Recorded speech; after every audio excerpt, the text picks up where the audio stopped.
اللہ پاک جل شانہ نے قرآن مجید میں چیلنج کر دیا، فرمایا زمین میری ہے تمہاری نہیں، آسمان میرا، ستارے میرے، چاند میرا، رات میری، دن میرا، یہ ہوا میری، یہ فضا میری، یہ درخت میرے، یہ پہاڑ میرے، یہ سمندر دریا میرے، سارا نظام کائنات میرا ہے، تو کس بات پہ فخر کرتا ہے؟ واللہ یقبض ویبسط والیہ ترجعون،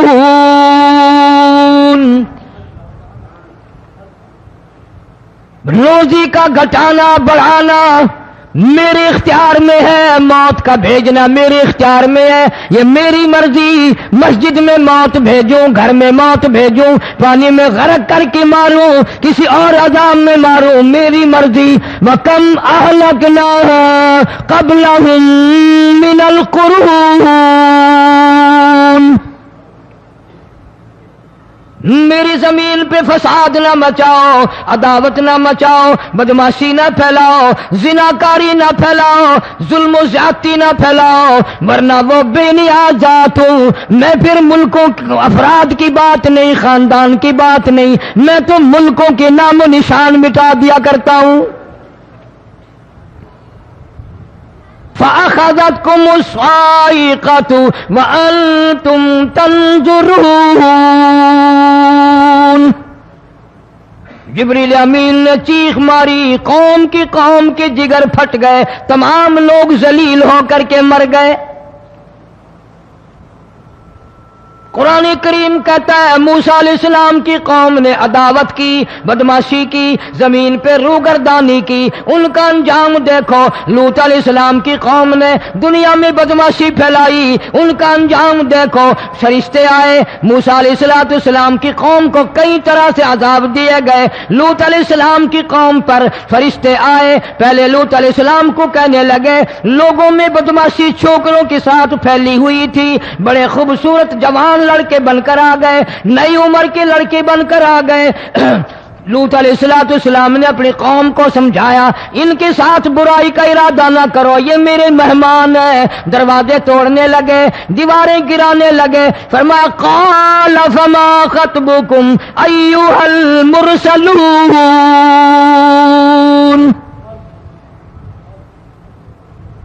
لوط علیہ السلام نے خوشامد بھی کی، اور ظالموں باز آ جاؤ، میرے مہمانوں کی بے عزتی نہ کرو، میرے مہمانوں کی توہین نہ کرو۔ فرمایا قال یا قوم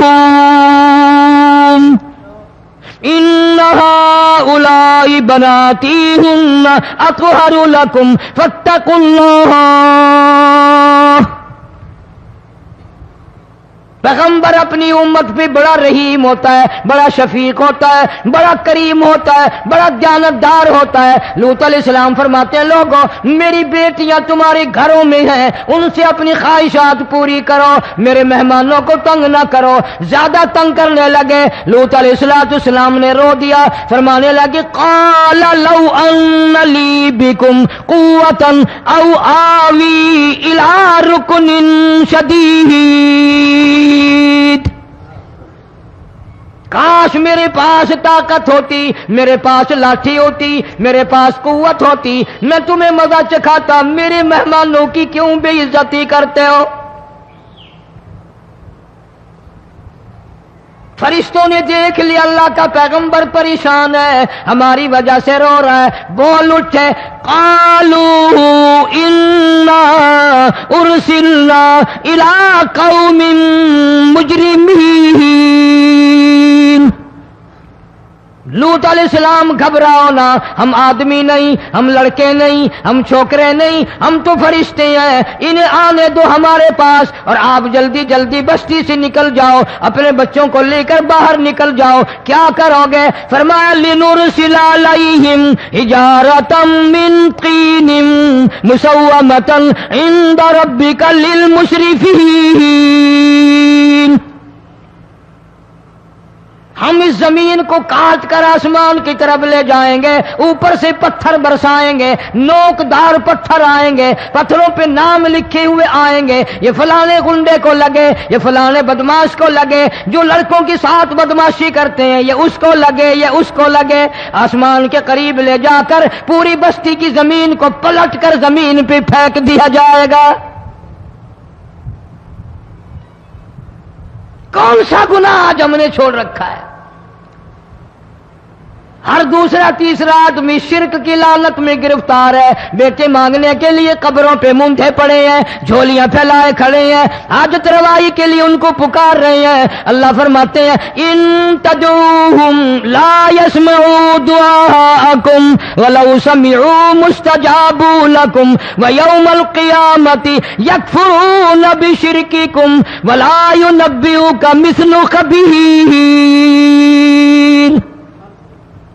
فرمایا ظالمو اتنی بڑی زیادتی نہ کرو، وہ اللہ والا مر گیا، قبر میں تم نے خود دفن کیا، غسل تم نے دیا، کفن تم نے پہنایا، جنازہ تم نے خود پڑھا، کندھوں پہ تم اٹھا کر لے کے گئے، وہ بیچارہ غریب مر گیا، تم اب اس کے سامنے کھڑے ہو کر منتیں مانگ رہے ہو، تمہیں شرم نہیں آتی؟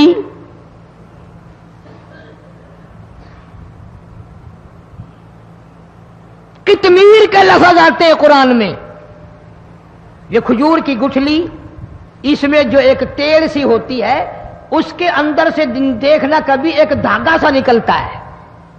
کھجور کی گٹھلی اور گٹھلی کا جو سوراخ سا ہے لمبا، اس کے اندر سے ایک باریک سا دھاگا سا نکلتا ہے، اس کو قرآن اور اللہ پاک قطمیر عربی میں کہتے ہیں۔ فرمایا تم بیٹے مانگ رہے ہو، تم نوکری مانگ رہے ہو، تم حاجت روائی ان سے مانگ رہے ہو، حالانکہ یہ تو کھجور کی گٹھلی کا وہ دھاگا پیدا نہیں کر سکتے۔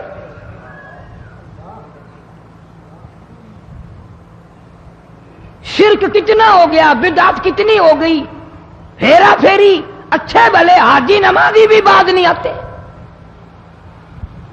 داڑیاں رکھ کر ہم لوگ اپنی داڑیوں کی عزت نہیں کرتے۔ اب یہ خدا کا عذاب نہیں تو اور کیا ہے؟ کتنے لوگ ڈوب گئے، کتنے بچے ڈوب گئے، کتنا نقصان فصل کا، دانا، جانوروں کا گھاس، یہ علاقے کے علاقے کتنا لاکھ آدمی پریشان ہے۔ اور یہ گانے بجانے والا گناہ جو ہے، اس کو تو لوگ اب گناہ ہی نہیں مانتے۔ عورتیں بھی، مرد بھی، چھوٹے بڑے، امیر غریب لگے ہوئے ہیں رات دن۔ جناب امام الانبیاء محبوب کبریا حضرت محمد مصطفیٰ صلی اللہ تعالی علیہ وسلم تشریف لے جا رہے ہیں، بنسری بجنے کی آواز آئی، کالی کملی والے صلی اللہ علیہ وسلم نے پیاری پیاری دونوں انگلیاں اپنے کانوں میں ڈال لی۔ انس رضی اللہ تعالیٰ عنہ کہتے ہیں کافی دور چلے گئے، پھر مدنی کریم صلی اللہ علیہ وسلم نے مجھ سے پوچھا او انس، کیا وہ منحوس اب بھی آ رہی ہے؟ وہ منحوس آواز اب بھی آ رہی ہے؟ حالانکہ یوں ذرا باہر انگلی کر کے بھی تو سرکار دو عالم صلی اللہ علیہ وسلم سن کر دیکھ سکتے تھے کہ وہ آواز اب بھی آ رہی ہے کہ نہیں۔ لیکن تیرے میرے نبی امام الانبیاء صلی اللہ علیہ وسلم کا عمل دیکھ، حضور کا طریقہ دیکھ، اتنی نفرت فرمائی گانے بجانے سے، انگلی نکال کر کے بھی نہیں دیکھی۔ 3 مرتبہ حضرت انس رضی اللہ تعالیٰ عنہ سے پوچھا، جب حضرت انس نے عرض کر دیا اب کوئی آواز نہیں آتی، انگلی نکالی اپنے کانوں سے، فرمایا او انس، قیامت کا نزدیک آئے گا، قرب قیامت ہوگا، میری امت گانے بجانے میں اتنی لگے گی جب تک وہ غرق نہیں ہو جائیں گے بعد نہیں آئیں گے۔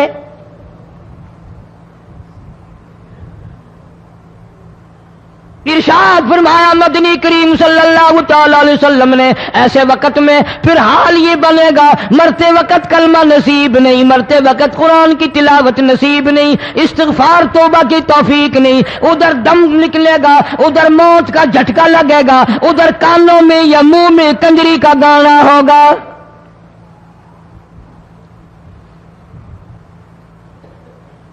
جناب مدنی کریم صلی اللہ تعالی علیہ وسلم نے صحابہ کرام کو ایسی تعلیم دی، ایسی تلقین کی، ان کی ایسی تربیت فرمائی، کوئی گناہ اگر ان سے سرزد بھی ہوا، جب تک وہ توبہ استغفار نہ کر لیں نیند نہیں کرتے تھے۔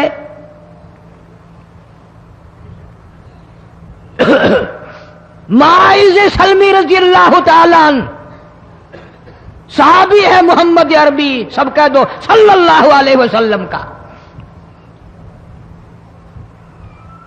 گناہ ہو گیا، زنا ہو گیا، کیونکہ صحابی نبی نہیں ہوتا۔